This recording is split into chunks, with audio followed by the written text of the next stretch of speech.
Hey, what up ladies and gents, it's your favorite Asian robot here, and one day I'll be your favorite Diablo 4 content creator. What I'm going to do in this video today is go through the Paragon stuff, alright, that comes after level 50. Why am I doing this video? Because a lot of people seem confused about the Paragon system, and so I thought I'd break it down for you guys in a single video so you can understand how the Paragon system works, how the Paragon boards work, how the glyphs work. I'm going to go through all of that, okay?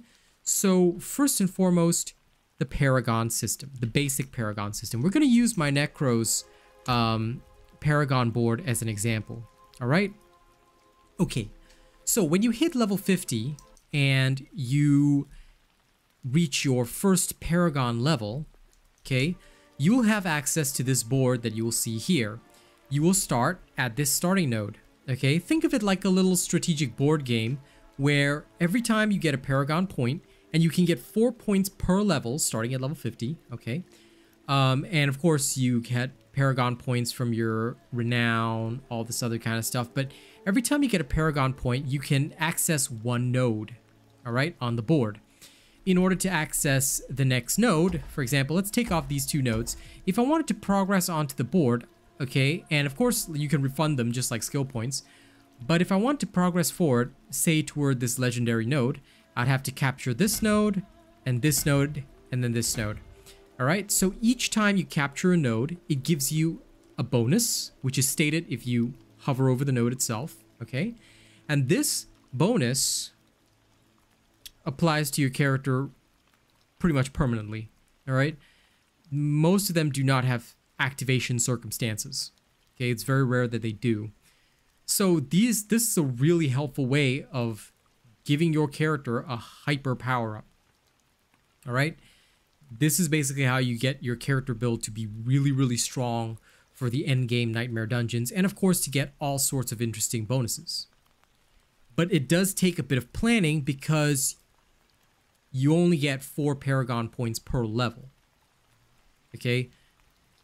I think you can tell the boards are fairly large. And when you reach the end of your, let's say you reach the end of your first board, right? You've captured all this. You don't want to capture every single node on the first board, no. You want to reach the next board and then you set down another board, okay? If you go toward the gate icon, now this one has already been done, but if you were to go to an empty one, you could preview the board selections. There are a total of 8 different Paragon boards for you to choose from, each one with a different legendary node, okay?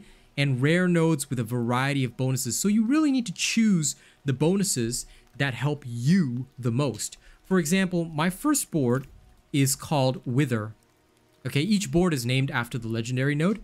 The Wither board, all right, comes with quite a few useful rare nodes like Malediction, which improves shadow damage overall. Okay, and plenty of magic nodes will surround the rare nodes like plus 5% shadow damage. This is a great way of improving your DPS. I have shadow damage over time, improved shadow damage. I get damage reduction from enemies that are affected by shadow damage over time. And here's the other thing. If you reach a certain stat cap, for example, you've got 260 dexterity, then this node, Preservation, for example, if you look at it without the bonus, it will give you 100 armor and 10 intelligence. But with the bonus, it gives you an additional 100 armor on top of that. So the total that you get is 200 armor from this node. All of the rare nodes will have a separate activation condition. All right? So while you're grabbing these nodes, you have to also remember, do you hit the stat cap? If you don't hit the appropriate stat cap, for example, if you don't have the 360 intelligence that you need for this, you cannot unlock the full bonus of the rare node. So you have to plan your journey. You have to plan your journey so that you use the minimum amount of points needed to get to the rare nodes to access the glyph sockets, which I'll talk about later, all right? And to get to your legendary node while continuing to unlock as many boards as you can. This is the idea behind it. So you will usually skip nodes that you do not need, or you will skip nodes that don't have great benefits for you. This is usually what I do, okay? I will take a look at what I personally need and I'll say, all right, so So this one, for example, this glyph socket, and again, I'll go through the glyphs in a separate section of this video. Let's say this glyph socket needs willpower. Okay, so I want to stack as much willpower as I possibly can within the glyph radius, all right, which is this red area here. And then after that, maybe I want to grab Gnawing Darkness. So what is the fastest path from everywhere else that I've, you know, gotten damage increases or whatever? How do I get to this rare node? By spending the least amount of points and while getting the maximum value of benefits out of it. You see, that is the idea behind this whole thing. So I hope you can understand this is the way that we do it. This is how you maneuver through your Paragon board. And if you make the wrong choice, don't worry. It's only a small gold cost to just refund. You can refund anytime and as many times as you want. All right? So there's no consequences to that. Go ahead and refund. If you think you did it wrong, refund and just do it all over again. Okay? So that is the basics of the Paragon board. And I hope I have helped you guys to understand this. Just remember in summary that you can always preview the boards before you select them. Okay, let's say you want Scent of Death. Then you can rotate the boards as well to make sure that you get the legendary node as close to the door as possible. Or let's say you're going for a glyph. You try to get the glyph as close to the door as possible so you can access it quicker. Alright, the tactical decisions are up to you, and I'll go through these in detail in each build video, but ultimately you have to decide for yourself and plan your journey for yourself, more or less. Okay? Now, on to the next part, glyphs. This is what ups your Paragon boards to a whole nother level. First and foremost, where do you get glyphs? Glyphs are random drops, okay, that you will find in Nightmare Dungeons, normal dungeons. You'll find them anywhere, but the easiest place to find them is the Nightmare Dungeons, okay? And I'll explain Nightmare Dungeons again in a separate section of the video. But focusing on glyphs, each glyph, all right, has a type of power attached to it. For example, in my first board with the Necromancer, and you'll notice that this is different to the Blood Necromancer. This is because my end game build is going to be a Shadow Necromancer, but again, I'll explain all these choices in that separate video. Not going to do that now. But take a look at this glyph socket, right? After moving up from the starting position, I captured this glyph socket and placed the Amplify glyph into the glyph socket.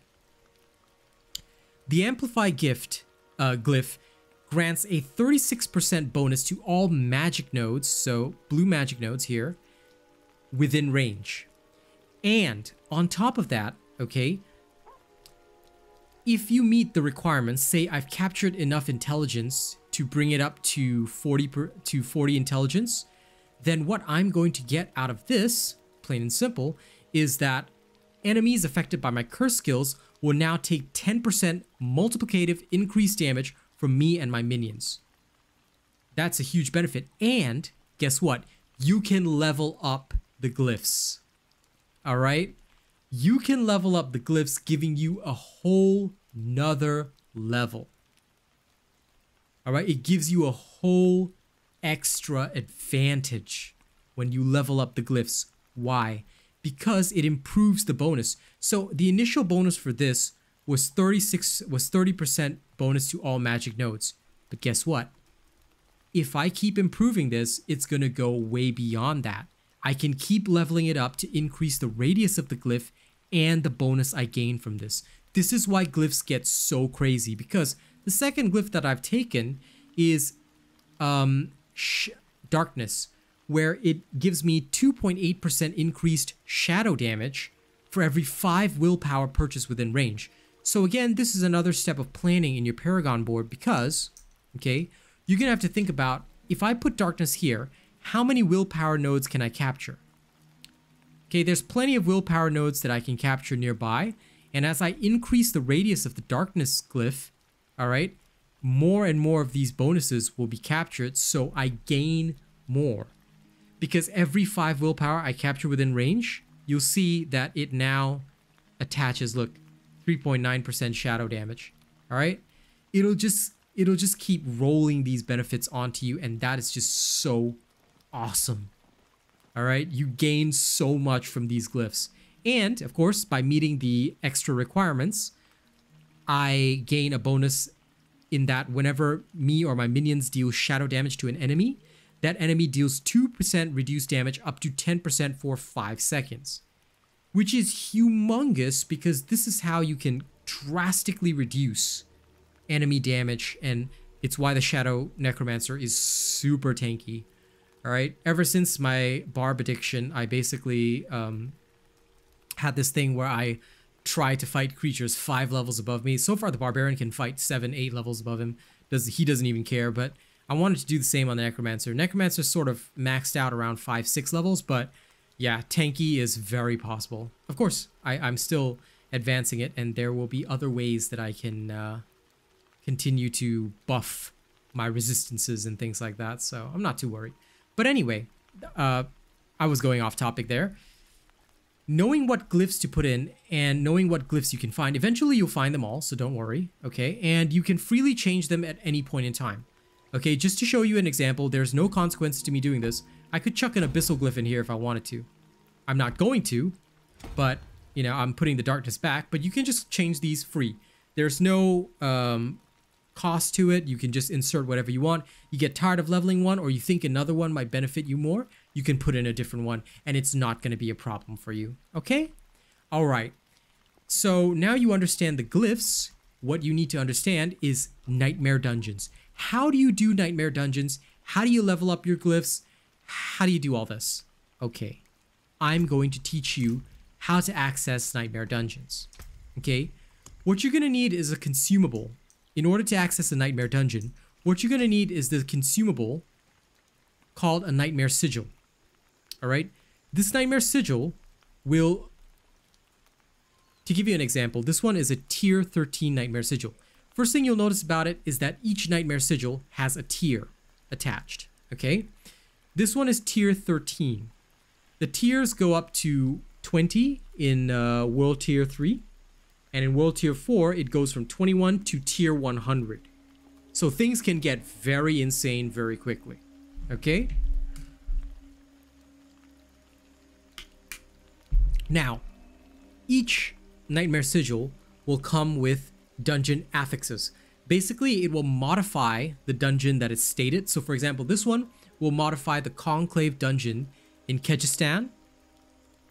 And you've only got a limited number of revives during these nightmare dungeons, FYI. Okay, this one, all of them, you've only got 12 revives for the ones that I've seen. I haven't seen the World Tier 4 ones, but I will check them out in future. And they will also come with a number of dungeon affixes. All right. These affixes will modify the dungeon in the ways that is stated. All right, so you can just read through it. This one has Quick Killer. Killing a monster grants you attack and movement speed, stacking up to 15%. But it also has some negative modifiers. Lightning Storm. Lightning gathers above the player. Get into the protection dome to avoid severe outcomes. Monster Poison Damage. Monsters deal an additional 22% of their physical damage dealt as poison over 5 seconds. Monster Vulnerable Resist. Duration of vulnerable effects versus monsters is reduced by 45%. So you need to know these modifiers because they will affect your playstyle quite drastically as you fight through all of this. Alright, so that is something to seriously think about. Now, let me also show you how do you get your first nightmare sigil. To get your first nightmare sigil, what you're going to need to do is the Whispers of Dread, Whispers of the Dead, not Whispers of Dread. After you finish the campaign, the Tree of Whispers becomes available to you, and if you silence the whispers marked on the map and collect Grim Favors, you can pick up a chest from the Tree of Whispers. This chest will usually contain a low-level nightmare sigil. You can then use that nightmare sigil to enter a nightmare dungeon. Once you do so, alright, other nightmare sigils will drop in that dungeon. And once you get a tier 3 sigil to drop, okay, you will then be able to do this one thing. You'll be able to go to the occultist. This is, you'll receive a quest, okay, after you clear your first tier 3 nightmare dungeon. And the occultist will give you this quest where you can salvage sigils. So for example, let's say I don't need this level 10 because it's too low level for me. I'm only interested in nightmare sigils above level 13. Well, in fact, even 13 is too low for me. All right, so let's scrap the 13s. So now I've got 15s and 16s around here, right? And let's say I want to craft some more. Once you salvage them, you will get this thing called Sigil Powder. You can then use Sigil Powder to craft a Nightmare Dungeon of a particular tier, but it's randomized, okay? So I'm going to craft, let's just say 2 Sigils right now. Okay, one is tier 19, one is tier 18. The highest you can get is tier 20. Beyond that, you are going to need even more Sigil Powder to get the 21s, 25s, you know, and you will have to be in World Tier 4 for these. But basically, this is how you can craft your Nightmare Sigils after you do your first few Nightmare Dungeons. You'll be able to craft all that you need, okay? So, now that you've understood how to get your Nightmare Sigils, how to craft your Nightmare Sigils, and how to get your first few Nightmare Sigils, well, how do you upgrade your glyph levels through the Nightmare Dungeon? Well, I'm going to show you an abbreviated version of this, all right? Before I do, what I want to do is say thank you to all of our channel members, okay? Because before I do this section, I always like to thank my channel members for supporting our content, making it possible for me to do videos like this. Thank you so much to all the lovely channel members that keep this channel running. And of course, to all of our lovely donors, super chatters as well. You guys are awesome. Sinner, you've been extra awesome. Thank you so much. All right, starting with right at the top, I want to thank Death Dawning 982 at Plus Ultra, our top channel member for more than 15 months, FYI. Jerry Fast, Rogue Assassin, Ole Mr. Green Buff, and Zach MG, all more than 19 months as Prestige channel members. Thank you guys so much. These guys have been supporting me for almost 2 years, keeping this channel running. All right, I would not be in the position I am at if not for these guys, so thank you guys so much. Thank you to all of our honored robots as well. Mookie Mocha, Rena, The Mighty Zeno, Chase Taylor, Scuddy, Nathan Strong, Sabingu, AKJ, Lady Neo, Bob John, Joey Danze, A. Ripley, Darverse, Che D12, I'm Peeps, Slade Assad, Tuan Nguyen, Coda CMF, Kami SMH, Conrad C, Nate the Great, Corey Ryu, and Benjamin Savage. All above 10 months at least. Thank you guys so much, all right? Thank you to all of our cool and weird bots as well. And now, ladies and gents, let me show you how the Nightmare Dungeons work. Okay, let's go into a tier 16, yeah? So it's Alderwood in Skosklin. I consume it, and it'll say consume sigil to activate a Nightmare Dungeon at Alderwood. Yeah? You following so far, yeah? Okay, accepted. Asian Robot has activated a Nightmare Dungeon, Alderwood tier 16. It will then show you this icon on the map, okay? It'll pulse and show you Alderwood. Teleport to the nearest waypoint. Okay, we'll take a quick horse ride over, and I'll show you what the dungeon entrance looks like. All right? Now, I've paid no attention to the affixes because it's not going to affect my character right now. Okay?